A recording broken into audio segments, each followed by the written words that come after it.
እኛ ሰዎች ባላገር ብለን ስንጮህ ድምጻችንን ከፍ እናደርጋለን። ነገር ግን ዕውቀታችን ዝቅ ይላል። እንደ ስድብ እንጠራዋለን፣ እንደ ንቀትም እናደርጋለን።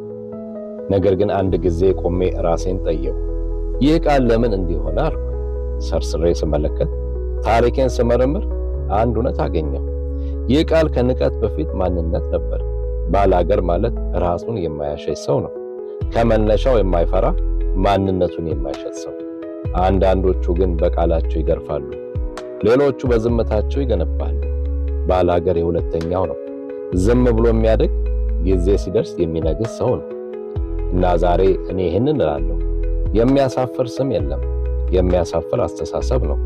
ስለዚህ ዛሬ ድምፄን አነሳለሁ። ባላገር ብለህ ከማውረድ በፊት ራስህን ጠይቅ። አንተ ከየት መጣህ? ምናልባት የምትንቀው የራስ መነሻ ነው። ምናልባት የምታፍርበት የራስ ታሪክ ነው። እና በዚህ ኃይል እዘጋለሁ። ንቀት በቃል ይጀምራል፣ ክብር ግን በእውነት ይቆማል።